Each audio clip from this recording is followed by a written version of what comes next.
Howdy, everybody. Here we are, all ready to take you down to Pine Ridge for another visit with Lum and Abner, brought to you by the makers of Horlicks, the original malted milk. Well, folks, here's another weekend caught up with us again.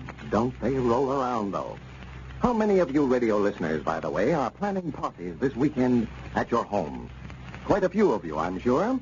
And I'll bet a lot of you are wondering what to serve for refreshment. If that's the case, here's a tip I found out about, and it's very useful. Serve Horlicks malted milk or Horlicks and sandwiches. How's that for a suggestion? All right? That's something different, something your guests will appreciate instead of the usual tea or coffee. And no trouble at all to prepare, either. Just add water to Horlicks malted milk powder, mix, and it's ready for serving. You don't have to add milk or flavoring unless you wish to. Just use sufficient of the powder and mix thoroughly. And that's not all. Besides being a delicious and welcome change at your party, Horlicks is energy-giving, too, as you probably know, sustaining enough to keep the party going in full swing. It won't interfere with the bridge game. It won't leave your guests feeling heavy, as a rich and elaborate supper so often does. And besides, elaborate meals are expensive and hard to prepare. Try out this simple Horlicks malted milk party suggestion tomorrow, or the next time you have friends at your home. If you don't already have a package on hand, you can get it at your druggist in either natural or chocolate flavor. And now, just a word about the flashlight, which Lum and Abner offered to send to listeners. Frankly, folks, we didn't know we had so many friends.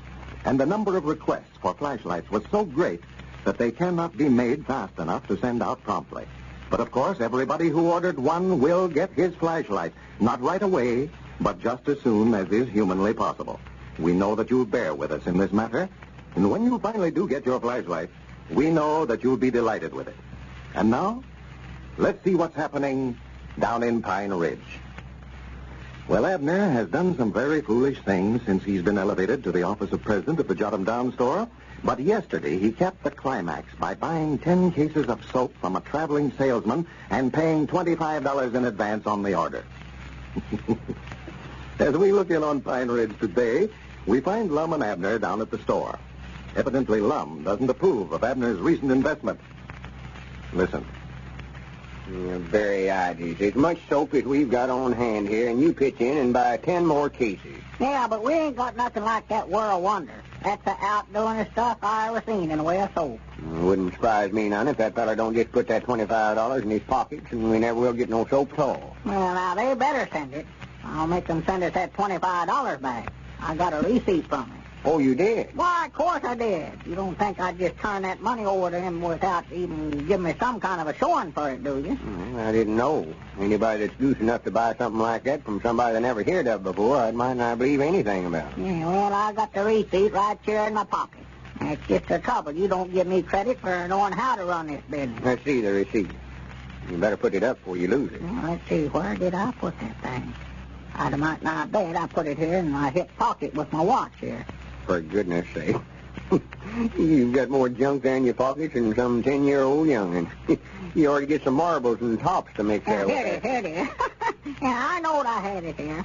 Yeah.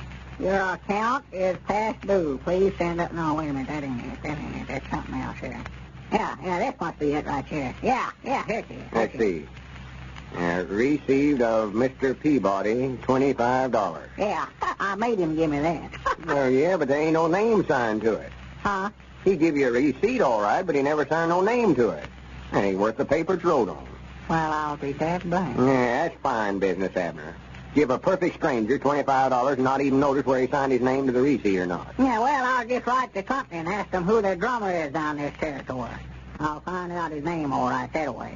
Make him dig up the soap or the money won and get that drummer there's in a batch of trouble. That's what I'll do. Say you're going to write the company? Yes, sir, right this evening I'm going to write him. I know that he can't put nothing like that over on me. Whereabouts is the company located? Huh? Where's the company at? What town are they in? Oh, why, they're, well, I don't recollect hearing him say. I reckon it's on that receipt there, though, ain't it? Ain't nothing on here except received of Mr. Peabody, $25. That fella just beat you out of that money, Abner. That's what he done. Well, I do know. That's all that's on there, ain't it? Why, sure. I figured the whole thing was a fake when I first heard about it. Oh, no, I don't think it was a fake, Lum. You'd have bought that soap yourself. You'd have saw that demonstrate that he put on. taking the wheel off in the buggy and wiped the axle off with that white silk handkerchief. Got axle grease all over it. And he just taken a little pan of water and some of that Wonder soap and washed it out just as clean as it was to start with. Yeah, I told you, Abner, that weren't axle grease on there, though. That was black tar soap. I seen him just before he come over here, stop and taking the wheel off the buggy and washed the axle off good and then rub black tar soap on there. Natural, when he smeared that tar soap on the handkerchief, it washed right out quick as he put it in that pan of water.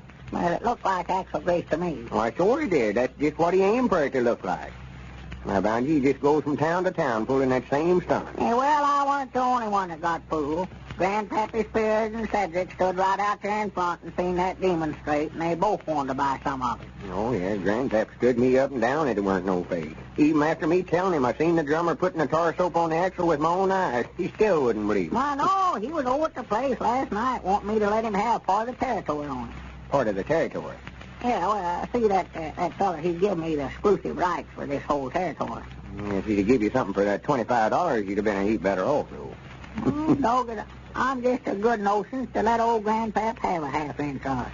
I believe I can get $25 out of him, Lum, get her money back. No, you don't. No, Abner, that ain't right. You ain't going to take advantage of Grandpap. No, sir. You made your bed, now you'll just have to lay in it. Well, now, if he wants to.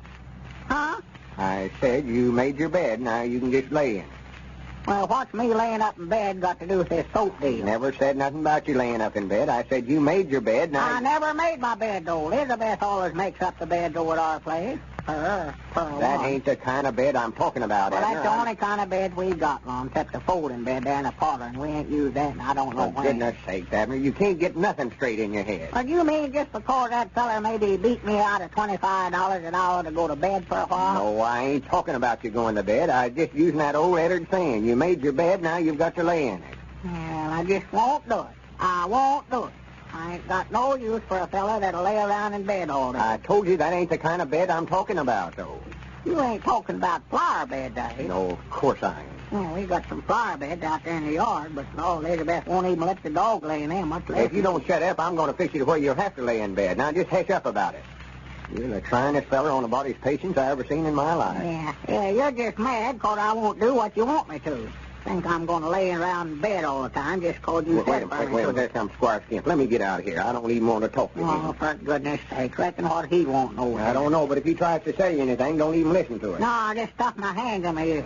No, I couldn't hear nothing, man. I wouldn't want to do that. Wouldn't know what he's talking about. I'll be back after a while, Abner. Well, good afternoon, Lum. Good afternoon. Hi, Squire. Hi. You're not leaving, are you, Lum? Yeah, I think I've got some business to tend to, Squire. Abner's in the store there. He'll wait on me. Oh, yes. Hello, Abner. Hello. You're the very one I wanted to see.